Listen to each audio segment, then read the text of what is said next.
Saya akan menjelaskan sejarah internet menurut tinjauan artikel oleh David D. Clark. Internet sendiri lahir pada tahun 1969. Internet pertama kali dicetuskan oleh US Defense Advanced Research Project Agency yang memiliki tujuan untuk menghubungkan beberapa komputer untuk menjadikan jaringan organik. Proyek ini kemudian dinamakan dengan ARPANET. Seiring dengan berjalannya waktu dalam internet, kemudian muncul yang namanya standar protokol TCP/IP. Kemudian setelah itu ARPANET digantikan oleh National Science Foundation Network yang dibentuk pada tahun 1986 yang menghubungkan jaringan yang tersebar pada negara. Lalu pada tahun 1993 alamat IP berubah menjadi sebuah simbol numerik dan format. Tidak semua gateway internet disebarkan atau oleh lembaga yang sama. Ada banyak pusat administrasi berbeda di internet yang dimana masing-masing menggunakan atau subset gateway dan terdapat algoritma perurutian dua tingkat yang memungkinkan untuk gateway di administrasi berbeda untuk bertukar tabel perurutian meskipun mereka tidak sepenuhnya percaya satu sama lain. Algoritma perurutian privat yang digunakan sendiri yaitu mencakup gateway di bawah satu administrasi. Selain itu, berbagai organisasi yang mengelola gateway mungkin tidak sama dengan organisasi yang mengelola jaringan tempat gateway dipasang. Di sisi lain, beberapa masalah terpenting internet saat ini terkait dengan kurangnya alat manajemen terdesentralisasi yang tepat. Oleh karena itu, internet dengan praktik menggunakan sumber daya yang terbatas hanya dapat dilakukan dengan cara yang sangat terbatas dan memerlukannya. Ini juga rawan akan kesalahan dan akhirnya terjadi arsitektur internet yang akan berubah di masa depan. Hal tersebut menyebabkan kondisi tertentu internet arsitektur internet tidak menghasilkan biaya yang efektif. Dikarenakan paket internet jauh token yang membawa 40 bit header dan 1 bit data. Hal ini sebenarnya sangat sulit dirangkai. Protokol apapun yang memerlukan pertukaran dilakukan dengan efisiensi yang wajar. Karena internet tidak membutuhkan paket yang hilang untuk kembalikan ke jaringan level, mungkin perlu mengembalikan paket yang hilang dari satu ujung internet ke ujung lainnya.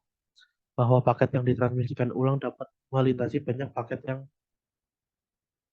ini, seperti contohnya pertukaran yang terjadi ke putus 15 yang beroperasi pada 64 kilobyte per detik dan jaringan satelit broadband eksperimental DARPA 16 yang beroperasi di Amerika Serikat dengan kecepatan 3 megabit.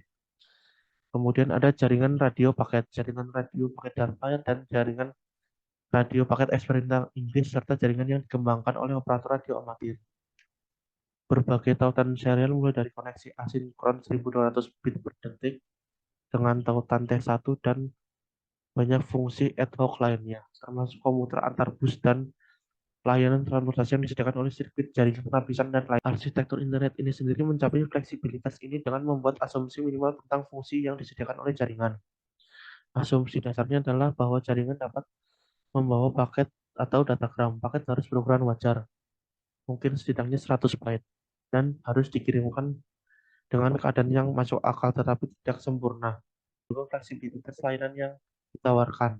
Layanan dan jaringan yang berbeda dapat saja digabungkan dengan kata lain arsitektur dapat berusaha keras untuk tidak melakukannya dalam membatasi jumlah layanan yang disediakan oleh internet. Oleh karena itu, dalam implementasinya mungkin berbeda-beda dalam memanfaatkan layanan yang mereka tawarkan. Melalui perkembangan dan pemahaman bagaimana mengarahkan perencana implementasi bimbingan yang diinginkan tanaman teknis dengan jenis-jenis jasa yang dihasilkan, seperti seorang desainer yang harus menjawab pertanyaan-pertanyaan seperti apa bandwidth dan harus dari jaringan yang mendasarinya jika layanan keseluruhan harus memberikan throughput tertentu dengan kecepatan. Intinya adalah dukungan terhadap tingkat layanan yang lebih tinggi yang sesuai dengan datagram. Akan tetapi faktanya hal ini jarang terjadi karena kasus pada saat yang sama ada beberapa aplikasi di internet seperti pertanyaan sederhana tentang penggunaan server tanggal atau server nama. Metode akses berbasis datagram sebagian besar tidak dapat diandalkan oleh layanan online yang menginginkan lebih model transportasi yang lebih kompleks daripada datagram sederhana. Berikutnya adalah TCP. Pengembangan TCP itu sendiri melalui beberapa versi utama sebelumnya. Hal ini menjadi standar yang cukup stabil. Beberapa di antaranya adalah model keputusan seperti manajemen jendela dan alam struktur alamat port yang diproses secara serial.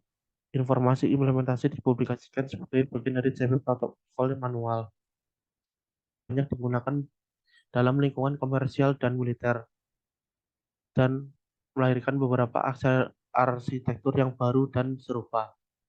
Pada saat yang sama, waktu menjelaskan kesuksesannya dalam situasi tersebut, prioritas para perencana tidak sesuai kebutuhan nyata pengguna, yang dimana hal-hal seperti akuntansi, manajemen sumber daya, dan pemerintah daerah yang mempunyai pengurus sendiri diperlukan, namun Datagram bekerja dengan baik untuk mengatasi masalah ini. Misalnya bagian dari urutan paket dari sumber ke tujuan, bukan dari item individual tingkat aplikasi, namun pintu masuknya tidak bisa dilakukan secara langsung. Oleh karena itu, manajemen sumber daya atau keputusan akuntansi harus dilakukan secara terpisah untuk setiap paket. Hal ini menunjukkan bahwa mungkin adalah dasar yang lebih baik dari mengasumsikan jenis layanan tertentu dalam blok bangunan ini. Dalam blok bangunan ini sendiri diperlukan untuk pintu masuk dalam mendapatkan suatu status aliran untuk mengingat fungsi arus yang melewatinya, kecuali ruang. Ya, itu adalah kesimpulan dari artikel David De Klerk tentang sejarah internet, baik itu dari ARPANET maupun dari DARPANET. Sekian dan terima kasih.